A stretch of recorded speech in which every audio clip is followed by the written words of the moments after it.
إن الحمد لله نحمده ونستعينه ونستغفره ونعوذ بالله من شرور أنفسنا ومن سيئات أعمالنا من يهديه الله فلا مضل له ومن يضلل فلا هادي له وأشهد أن لا إله إلا الله وحده لا شريك له وأشهد أن محمدا عبده ورسوله أما بعد. So we were discussing the conditions of the prayer. We covered the first condition, the second condition, the third condition, and now we're about to begin the fourth condition. So before we do so, somebody remind us what was the first condition? The entrance of the time. The time has to have entered. That is the first condition. The second condition was? Purity where? Yourself. So you yourself have to be upon purity, you have to be upon wudu or ghusl if required. The third condition was? Purity of the three things, which is purity of your own body, purity of your clothing, and purity of the place where you're going to pray. Now the fourth condition, الشرط الرابع ستر العورة. The fourth condition is that the awrah must be covered. The awrah of a person must be covered. The awrah, it's going to discuss it here, meaning the parts of the body that must be covered. Parts of the body that must be covered when praying. You cannot leave those parts of the body exposed in the prayer.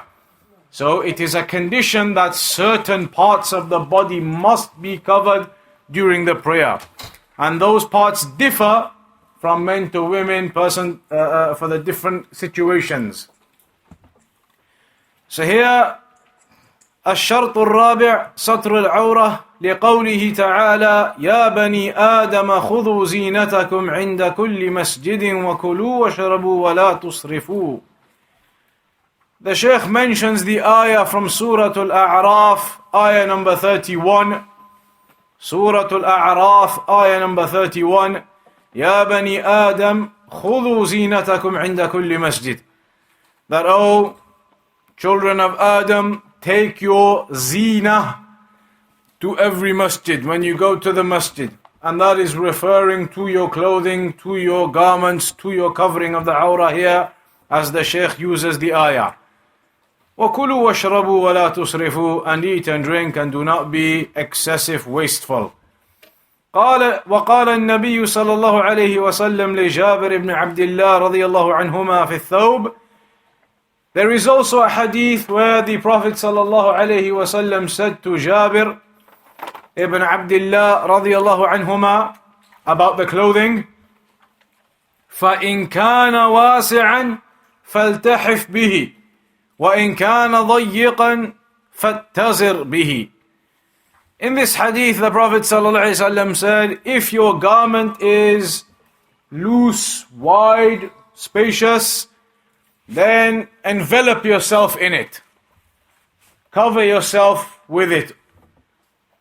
And if it is tight, it is not as spacious and loose, the cloth is not big, then in that case, use it as an izar, meaning around your waist, and cover yourself to that level at least.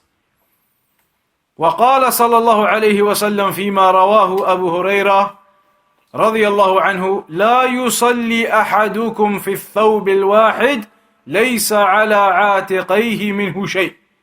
That none of you should pray in one garment whereby nothing is upon his shoulders.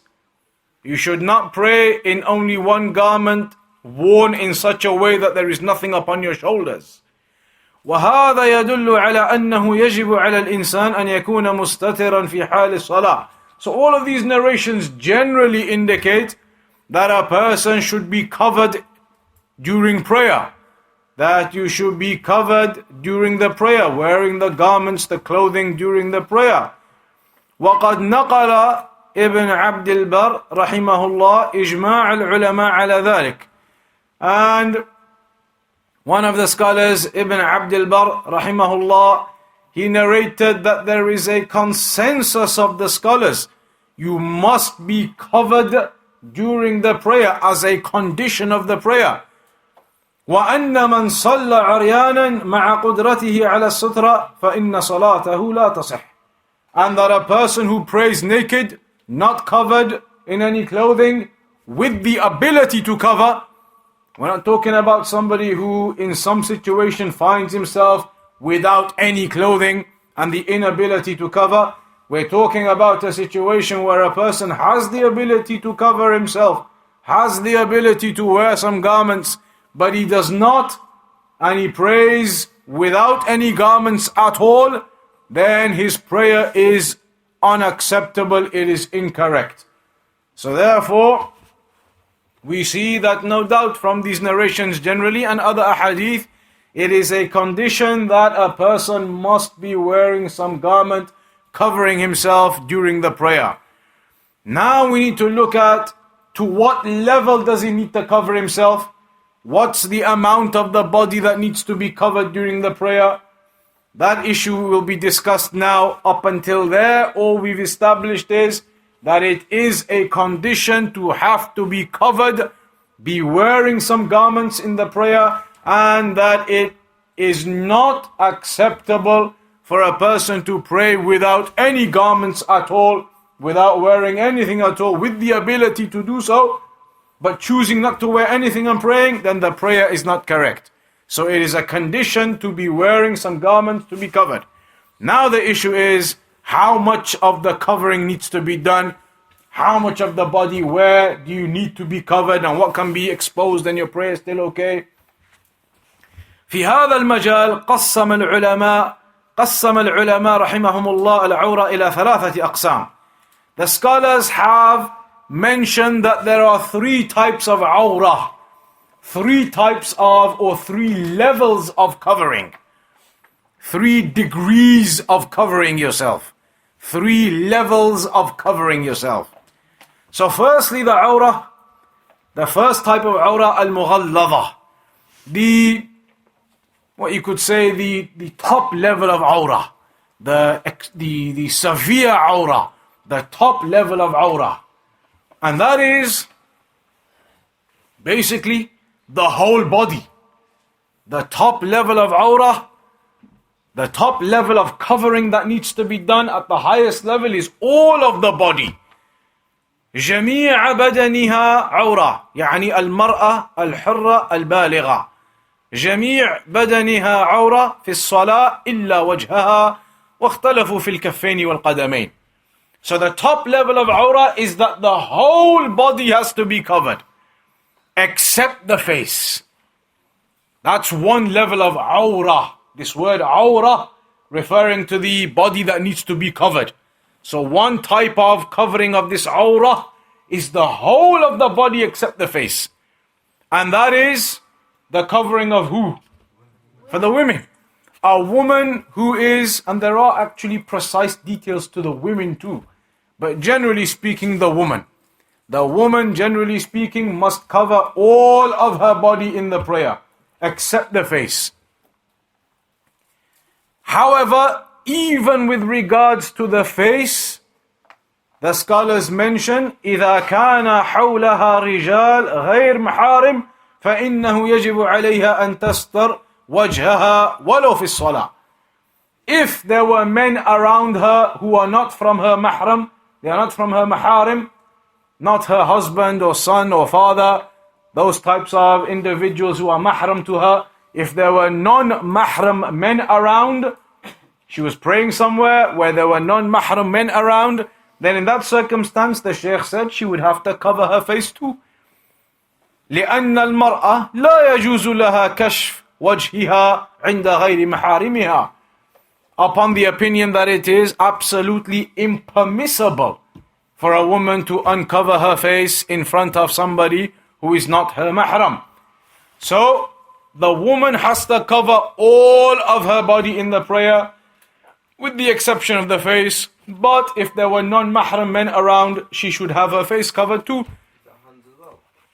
The hands and the feet are differed about.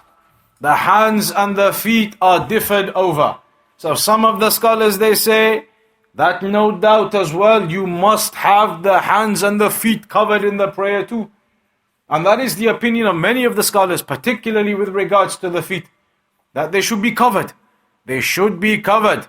And that is the opinion of many of the scholars, and it is a strong opinion upon the evidences, that a woman should have her feet covered also during the prayer. The hands are differed about to a greater degree, and some of these scholars allow the hands to be uncovered and the prayer is correct for the woman, and other scholars say even the hands should be covered, therefore leaving only the face not covered. So, the woman needs to cover the whole of her body, including the feet upon a strong opinion. All of the body, including the feet upon a very strong opinion. Leaving therefore only the face uncovered, unless there were non-mahram men around, in which case you should cover the face too. And that only leaves one part then, which is the hands, and that is differed over whether they should also be covered or if it's acceptable without. And many of the scholars do say the prayer is acceptable if a woman prayed without covering the hands. So the hands is much more open in that regard, but with the feet it is a very strong opinion that they should cover their feet in the prayer. So that is with regards to a woman who is a free woman, because there are particular rulings to the women who were the slave women. So a free woman who is of age, meaning not a child, not a girl, but a woman beyond the age of puberty, then she needs to cover herself completely, all of her body, with the feet included upon the strong opinion, and then the face can be left and the hands can be left, but the face should also be covered if there are non-mahram men there, and even the hands upon some of the opinions of the scholars should be covered. That is with regards to a woman, and that is the highest level of the awrah, where it's practically the whole of the body. Then there is the lowest level of the awrah. The lowest level of the awrah. The lowest level of the awrah, al-mukhaffafa, عورة الذكر من 7 سنين إلى 10 سنين فإن عورته الفرجان القبل والدبر فلا يجب عليه أن يستر فخذا لأنه صغير. A child, a male child, a boy, from the age of 7 to 10, because the narration mentions about telling the children to pray from the age of 7. So the issue here is regarding children from the age of 7 to 10. Prior to that, they are not commanded as such to pray. So from the age of 7 to 10, a child, a boy, a male, technically, for his prayer to be accepted, technically, then he only needs to cover the private area, the front and the back. That private area, if it was covered, then that is technically acceptable for a child of the age of 7 to 10, a boy. A boy from the age of 7 to 10. That is one type of awrah. These are just the rulings, the fundamentals. Of course, still, a boy from the age of 7 to 10, that doesn't mean you would tell him, therefore, only pray with shorts on. Then that is just talking about the rulings here, that this is what is acceptable for a child from the age of 7 to 10, a boy. He wouldn't have to cover his thighs because he is small, he is young. Then there is the middle level awrah. That is the lowest level which is technically acceptable. Then there is the middle level awrah. The middle level awrah. المتوسطة. قالوا الواجب فيها ستر ما بين السرة والركبة فيدخل في ذلك الرجل البالغ 10 فما فوق ويدخل في ذلك المرأة التي لم تبلغ ويدخل في ذلك الأم المملوكة. In this now they say that the middle level awrah is from the belly button up to the knee. The belly button up to the knee. Belly button to the knee. That is the minimum requirement, the acceptable requirement. That is the middle level awrah. And that would therefore be, for the men generally speaking, from 10 upwards, from the age of 10 upwards, the minimum requirement. These are minimum requirements. That minimum requirement is from the navel to the knee. Within that, also, technically would be a girl who is below the age of puberty, a child. If she was covered to that level, she is covered. Technically at the minimum level, a child, female child, which is more than the male child. The male child was simply just the private area. For the female child, more than that, from the navel all the way to the knee. So this is the middle level awrah. They are the three levels of the awrah in terms of technically what must be covered. The highest level, where all of the body must be covered, and the only exceptions to that are the face and the hands, and then the feet upon some opinions. The lowest level of the awrah is just the private area. That is the small male children, that they must cover the private area. Then the middle level of the awrah is from the navel to the knee, and that is generally all of the men, and the young girl who was below the age of puberty, a young child. Now the Sheikh says, the Sheikh Al-Uthiymeen, وَمَعَ هَذَا فَإِنَّنَا نَقُولُ. So despite this now, these categorizations and technically what must be covered and the minimum levels, the Sheikh says, Al-Mashru' what is legislated, في حق كل إنسان, in the right of every person, everybody generally speaking, what is legislated is أن يأخذ زينته عند كل صلاة, that you are upon your beautification for every prayer. That you are upon your beautification for every prayer. Those levels of awrah were talking about the minimum for acceptability. But now the Shaykh is talking about what is generally legislated. Generally legislated is that you should be upon beautification for every prayer. وَأَنْ يَلْبِسَ اللِّبَاسَ الْكَامِلِ, and that therefore dictates that you wear your complete clothing. Because your beautification is in your complete clothing. That you wear all of your garments. That is your beautification. Nobody would consider their beautification is to only wear some large baggy shorts from the navel to the knee and exit the house like that. That would not be beautification for yourself. Beautification is that you wear your full clothing, your garments on top, below your garments. You wear them all as your beautification. That is what is considered. لكن لو فرض أنه كان هناك خرق في ثوبه على ما يكون داخلا ضمن العورة فإنه حينئذ يناقش فيه. Now this is a different issue. There the Shaykh now generally says, as a whole, you should be covered, beautified for the prayer. So these minimum levels of the awrah are the technical minimum levels. That doesn't mean this is what you do. That doesn't mean this is the sunnah, this is what you have to do. That you only cover from the navel to the knee and nothing else. That is telling you about the minimum, what is technically acceptable. Generally though, the Shaykh says, what is legislated for you is that you cover yourself with your beautification, وَأَنْ يَلْبِسَ اللِّبَاسَ الْكَامِلِ, that you wear all of your complete garments and your clothing, and you cover yourself and you beautify yourself for the prayer. Now some issues regarding this covering of the awrah.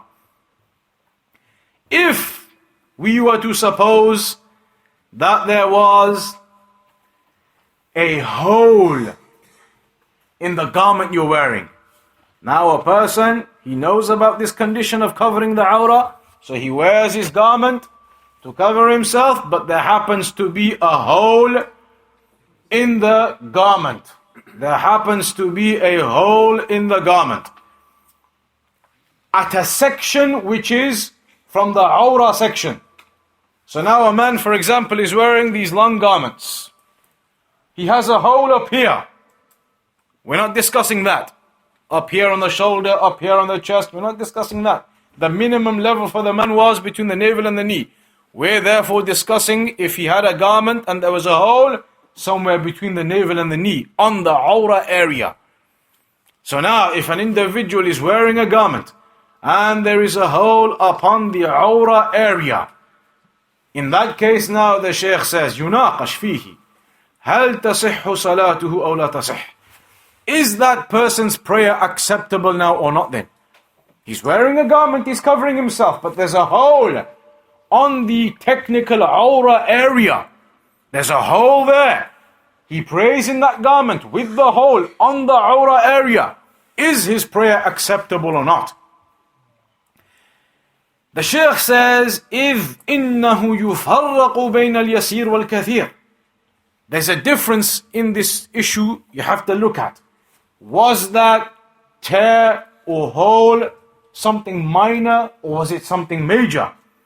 يفرق بين اليسير والكثير ويفرق بين ما كان على حذاء العورة المغلظة كالفرجين وما كان متطرفة.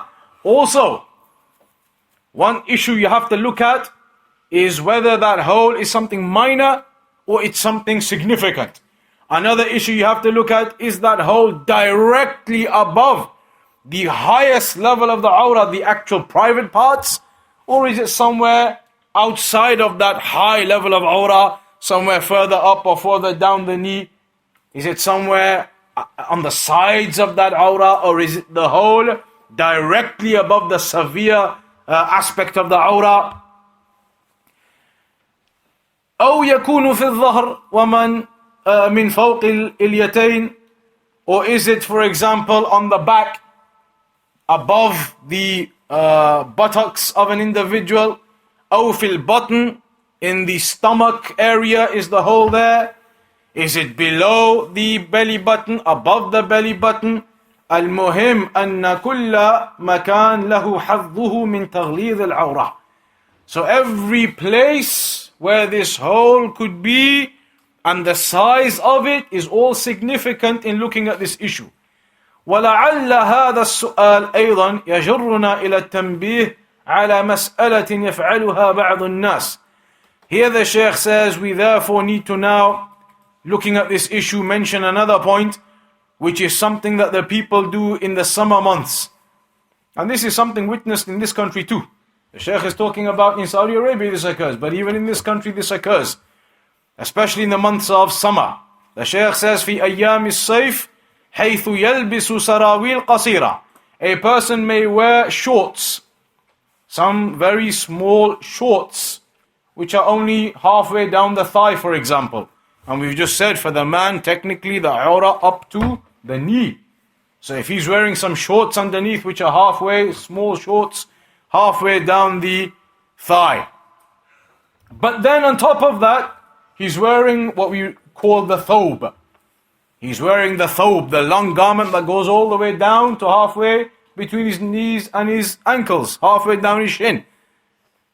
Is that person allowed to pray like that or not? Yes, he's covered. He's covered the area. But if that upper garment, which is the point the Shaykh wants to make, ثُمَّ يَلْبِسُ فَوْقَهَا ثَوْبًا شَفَّافًا يَصِفُ الْبَشَرَةِ. He wears the garment, the thobe on top, which is very light material. Very light material to such an extent that you can actually see through the material, see his shorts and see the color of the skin of his legs. Because the overgarment, the thobe that he's wearing on top is very light material and it can be seen through. Now in this case, if he prays in that type of garment with the small shorts underneath only halfway down his thighs, therefore not going up to his knees as required, he wears a garment on top thinking it's okay, I'm covered completely down to the shins. But it's a see-through garment where you can see the shorts where they end and you can see the skin of his leg color thereafter. Now is his prayer acceptable or not? Now it's not. فَهَذَا لَا تَصِحُّ صَلَاتُهُ. He has not covered his awrah. He's put this garment on top, but it's so thin and see-through, his awrah isn't covered, it can be seen. The skin of the color of the skin can be seen. لأن السراويل القصيرة التي لا تستر ما بين السر والركبة إذا لبس فوقها ثوبا خفيفا يصف البشرة فإنه لم يكن ساترا لعورته التي يجب عليه أن يسترها في الصلاة. So that person who wears the very light garment and it can be seen through, then he isn't covering himself in the prayer. He hasn't covered the awrah in that case. ومعنى قولنا يصف البشرة, and what is the criteria? What needs to be able to be seen from behind this light garment for it to be considered unacceptable. أي يبين من ورائه لون الجلد, that you can see the complexion of the skin. If you can see the complexion of the skin through the material, then that material is not covering your awrah.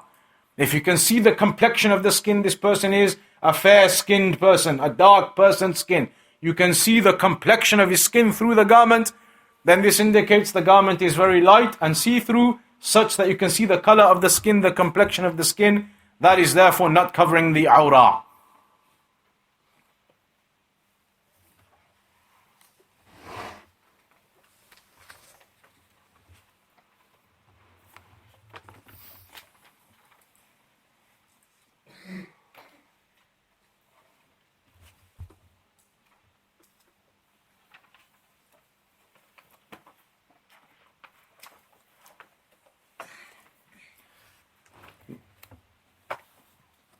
From that then, what do we understand? To summarize that point so far, what do we understand so far as the condition of the prayer for men? 10 years plus. A man who is 10 years plus, then what does he need to cover for the prayer to be acceptable? As an absolute minimum, he would have to cover between the navel and the knee. But what is actually legislated is to take your beautification for every prayer, which means that you cover yourself with your normal garments and your clothing altogether. The previous hadith also mentioned that you should have something covering over the top of your shoulders. That it shouldn't be all bare. There should be garments covering from your shoulders also. That is also mentioned there in the narration. So overall, the ahadith, the narrations, they indicate that a man should be covered in the good and beautified way in the prayer, standing before your Lord. The point of these definitions is to highlight the minimum. What about in a situation now then? A man only has that minimum. No problem. He wears that minimum from the navel to the knee and he prays, acceptable.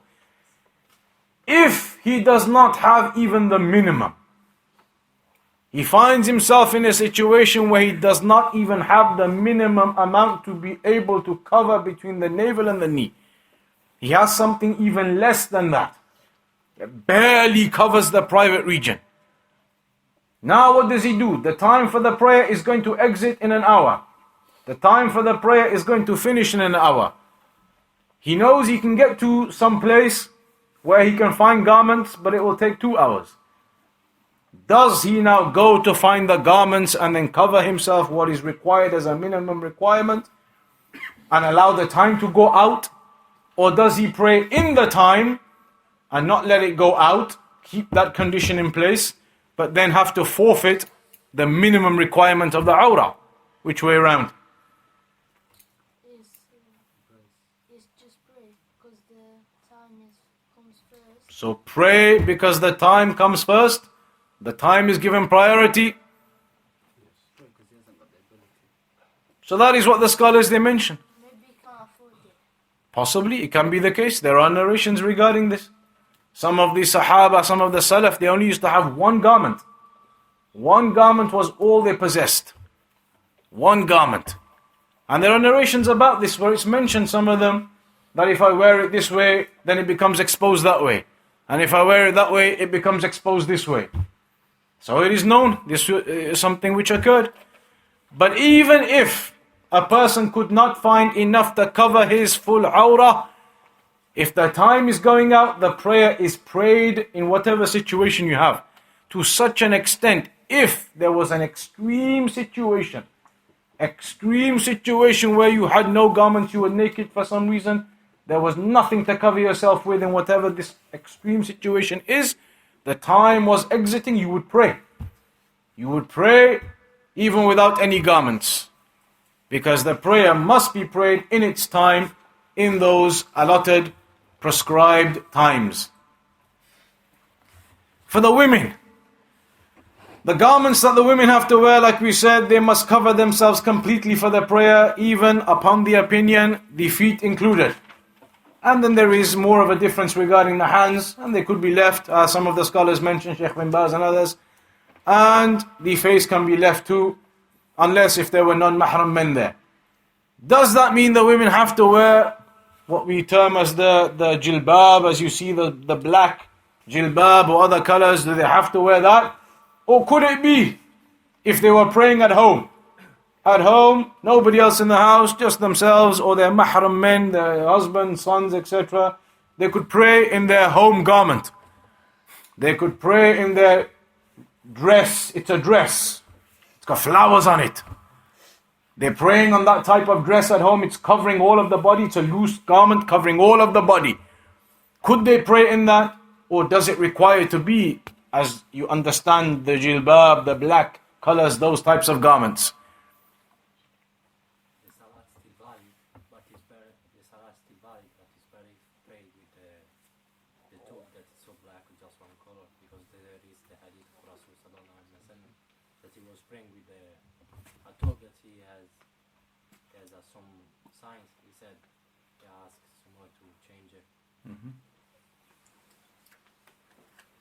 Anyone else?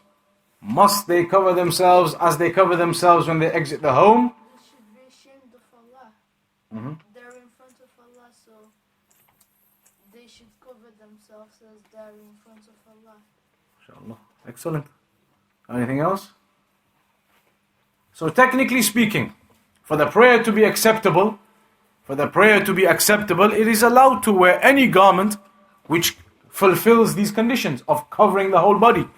So even if it was a dress with flowers on it, or something else on it, some dress that they wear at home, and it's fully covering the full body, loose, a full long dress covers the whole of the body, and then they wear something of course on top to cover the hair and the head, then they are covered. They fulfilled the conditions of the awrah.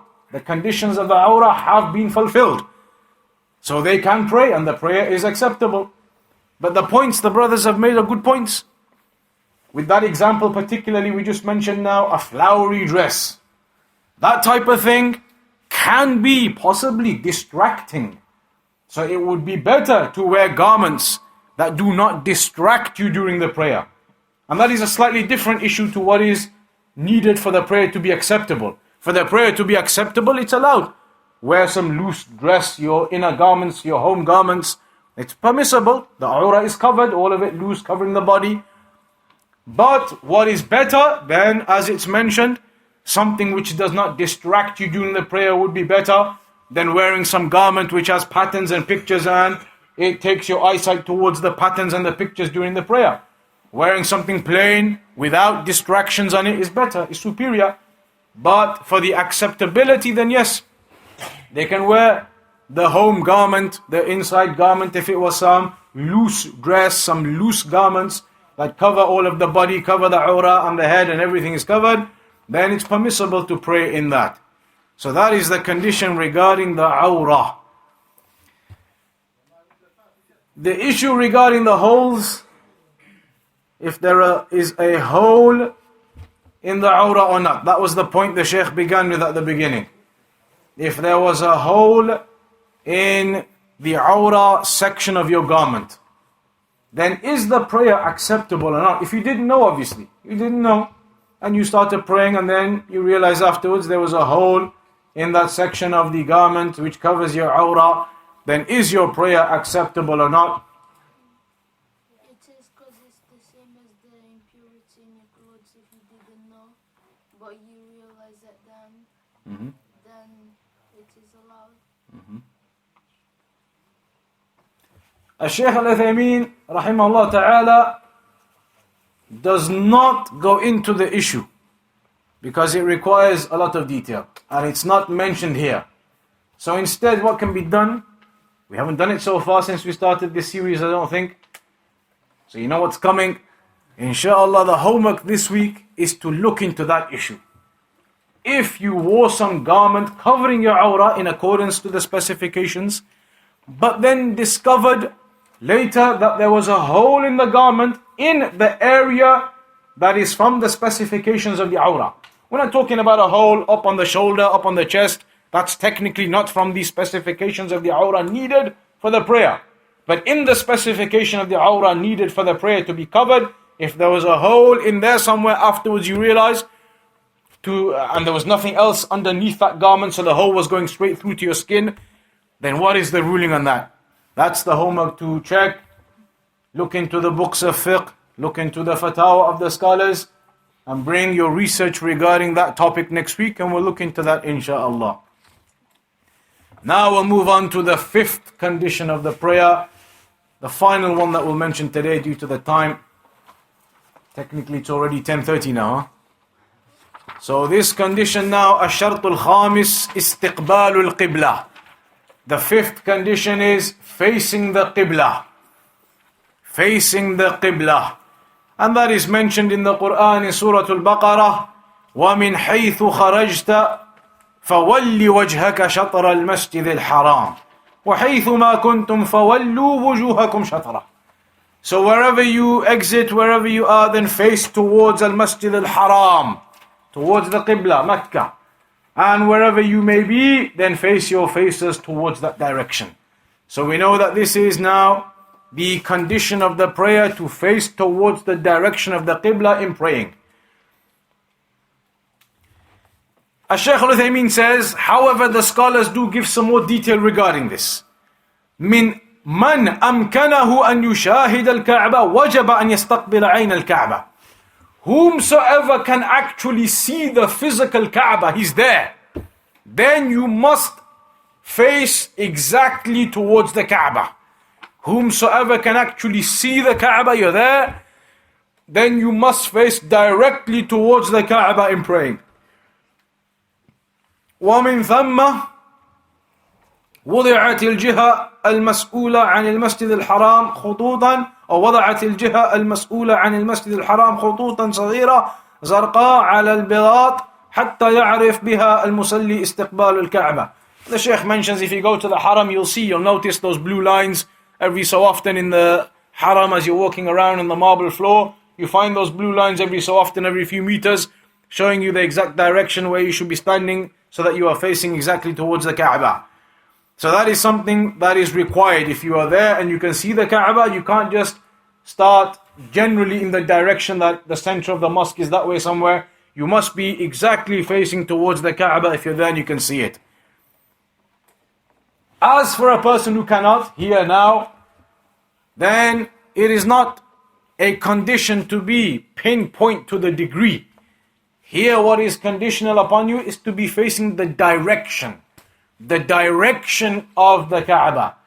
And it is not a condition for it to be pinpoint to the degree, to such an extent that you say somebody is facing there, but if somebody was slightly half or 10 or 5 centimeters, 2 centimeters to the left or to the right, his prayer is not acceptable.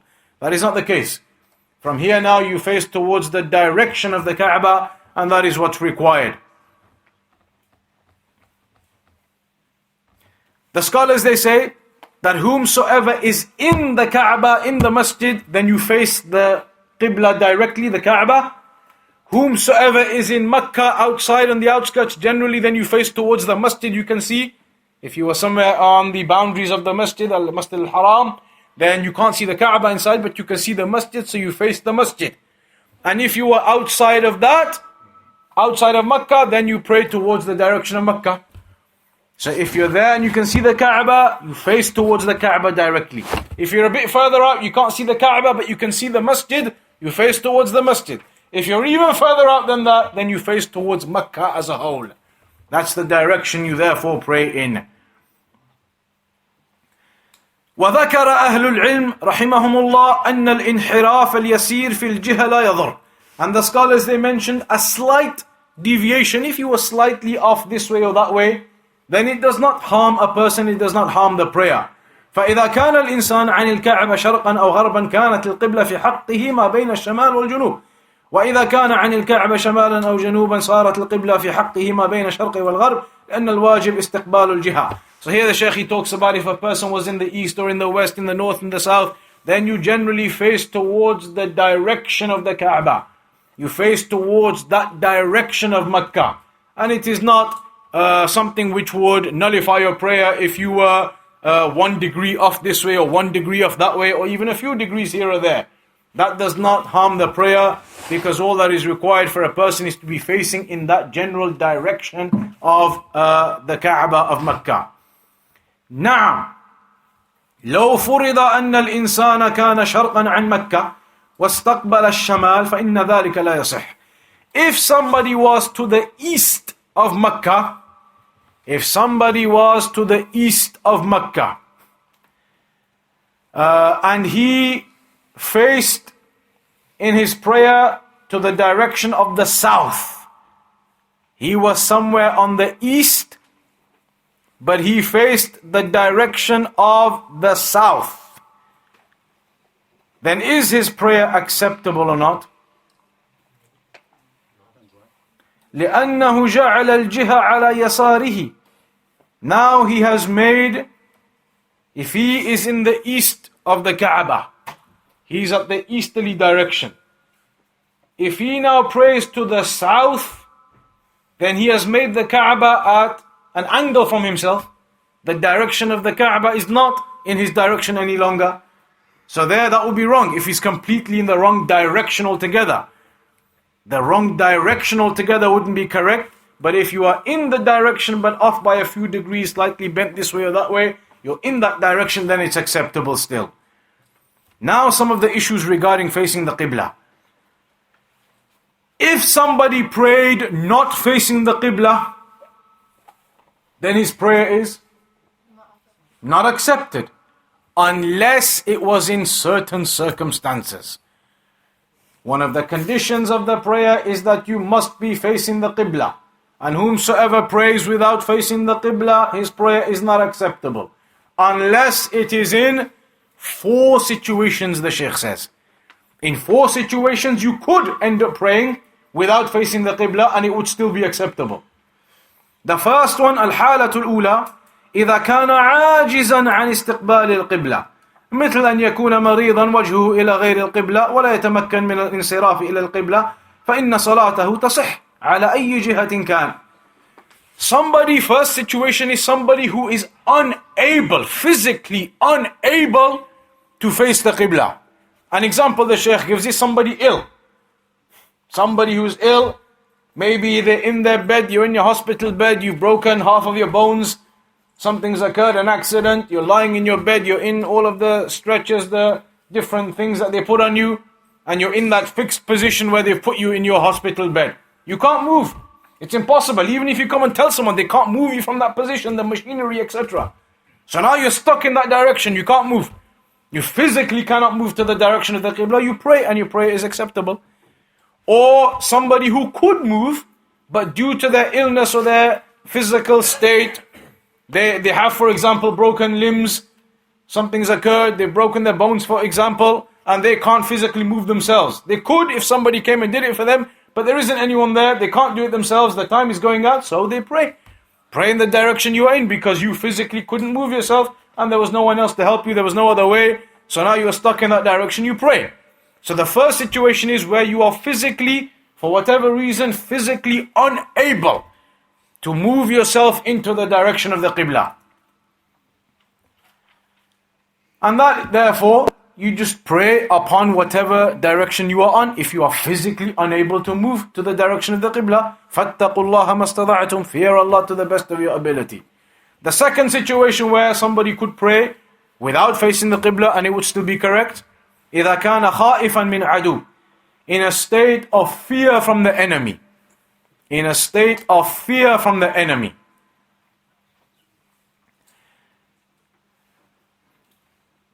For example, if somebody was fleeing from the enemy, and the direction he was fleeing in was different to the direction of the Kaaba. So now he doesn't want to turn around and start facing backwards to the direction of where the enemy is coming from. He could continue and pray in that other direction, and that would be acceptable in the time of fear. ومعلوم أن الخائف قد يكون اتجاهه إلى القبلة وقد يكون اتجاهه إلى غير القبلة فإذا رخص الله له في الصلاة راجلا أو راكبا فمقتضى ذلك أن يرخص له في الاتجاه إلى غير القبلة إذا كان يخاف على نفسه إذا اتجه إلى القبلة. So if a person feared for himself from the enemy, if he turned back and faced towards the Kaaba, instead he needs to continue and face towards some other direction due to that fear, then in that state of fear it is permissible. to face in the direction of some other way of the Kaaba, away from the Qibla. That would be perhaps in circumstances of jihad, etc. Al-Halu Thalitha, the third condition, or the third situation, where somebody may pray not facing the Qibla, but it would be acceptable. إذا كان في سفر, if a person was traveling, وأراد أن يصلي النافلة, and he wanted to pray a supererogatory prayer. The third situation is praying a supererogatory prayer, a nafil prayer, nafila, whilst you are traveling somewhere, then it is permissible to pray in whichever direction. ثبت ذلك عن النبي صلى الله عليه وسلم أنه كان يصلي في السفر حيث كان وجهه إلا أنه لا يصلي المكتوبة. The Prophet صلى الله عليه وسلم, it's mentioned he would be on his riding animal, his donkey, camel. He would be on that riding animal on a journey somewhere, and the animal would be walking in a direction, not the direction of the Kaaba. If the Prophet ﷺ wanted to pray nafila prayer, supererogatory prayer, then it's permissible, and he would pray, it's mentioned in the narrations, in whatever direction the animal was going. Supererogatory prayer on that journey, whichever way it was going, it is acceptable. But obligatory prayers, he wouldn't pray in that way. Obligatory prayers to stop and to face the Qibla and pray.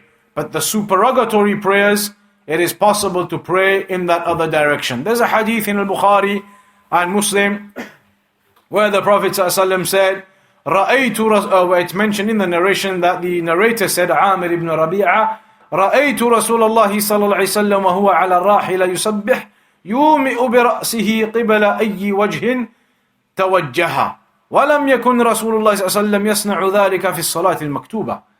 He says, I saw the Prophet ﷺ upon his riding animal, and he was praying, he was supplicating, and he was making indications with his head. Because on the riding animal, you can't make the full prostrations, ruku', etc. So he was making the indications and the movements with his head for that prayer of the supererogatory prayer, whichever direction the animal was going. برأسه قبل أي وجه متوجه, in whichever direction the animal went. But then the narrator says, وَلَمْ يَكُنْ رَسُولُ صلى الله عليه وسلم يفعل ذلك أو يصنع ذلك في الصلاة المكتوبة. The Prophet ﷺ did not used to do that in the obligatory prayer. So one of the circumstances where you could pray not towards the Kaaba is if you're upon the riding animal, upon a journey, and you're praying supererogatory prayers. The fourth possibility, what is the fourth possibility? When might there be another situation, the fourth situation, where you pray and you pray not to the direction of the Kaaba and it's acceptable? The obvious situation, when you... Or you change house or something.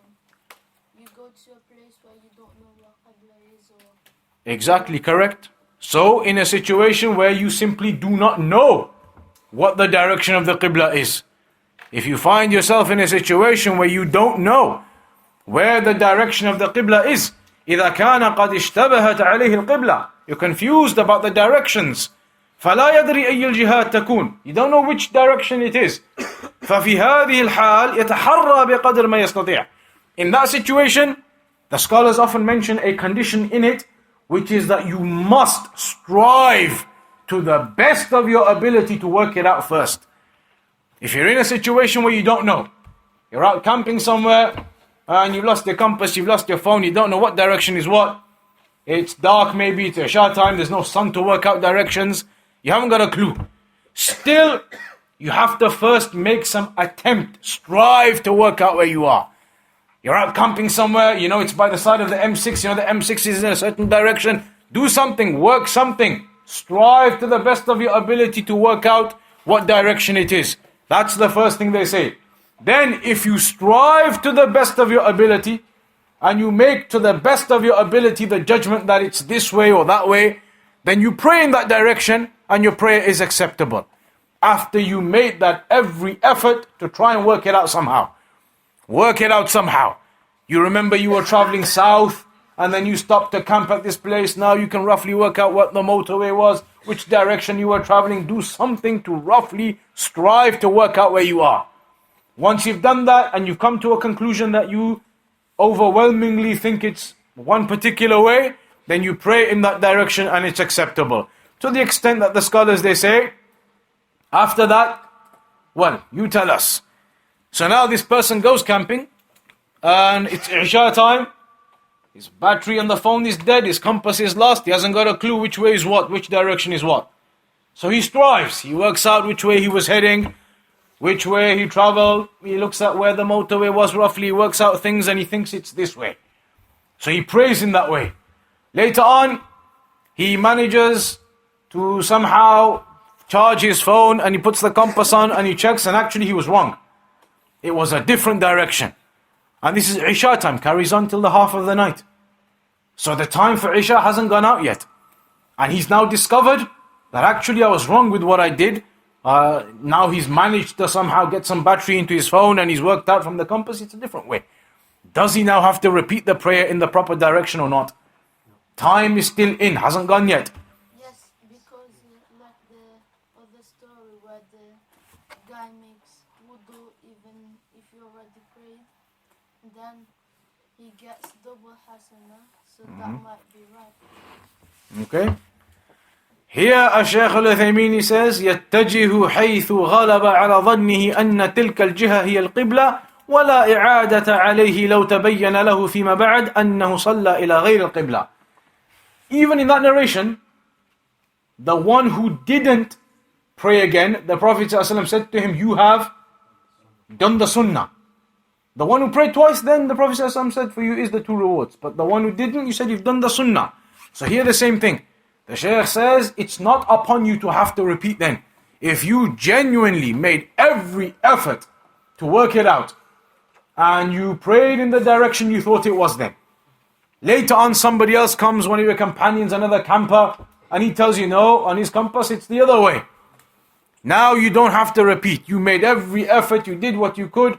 There was no other way of working it out and you prayed. Only later some other camper came and pitched up next to you. He has a compass now, he tells you it's the other way. You don't have to repeat. In that situation then, if you made every effort, then you don't have to repeat. So that is regarding the condition of facing the Qibla in brief.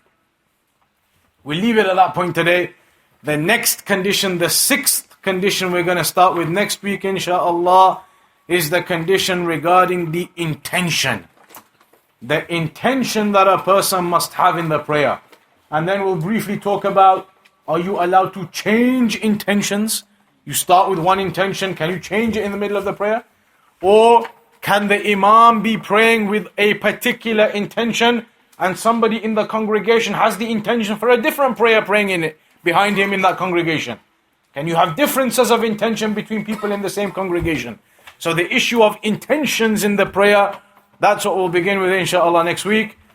And next week, so it will be after Maghrib. Next week the lesson will be after Maghrib inshallah.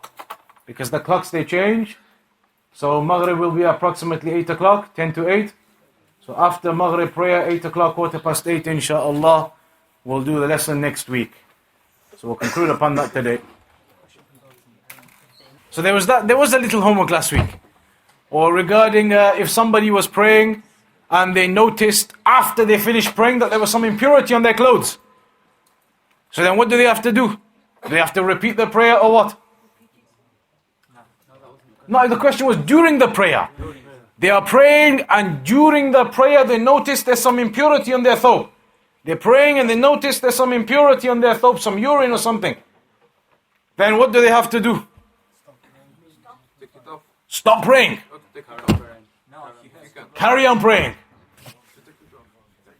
Take it off. If it's awra, then you don't have to take it off. If it's not awra, If you can just take the filth off. The scholars do say, if you are able to remove that garment, then remove it. You have a thobe on underneath, you still have another long t-shirt on, you have your pants on underneath, the loose pants, etc. You've still got garments covering your awra, it's not a problem. You've got the dirt or the impurity in some garment which can be removed. And typically they don't really talk about the thobes, that is a difficulty to try and remove that. But they say, for example, the shimar. You're wearing this in the prayer and you notice that there's some impurity on it. This can be easily removed and thrown off. The shoes, like in the example of the Prophet ﷺ, easily taken off. So something which can be easily removed without disturbing your prayer, then do so and remove it and carry on. If it cannot be, Or if you removed it, then your awrah is gone.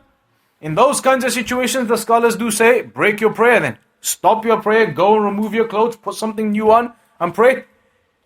If you can't remove that impurity, you notice it during the prayer, you can't remove it, it's not possible to remove that garment, or if you remove it then your awrah goes, you're in a situation of that nature, then the scholars do say, in that case, break your prayer. Because now one of those conditions is absent.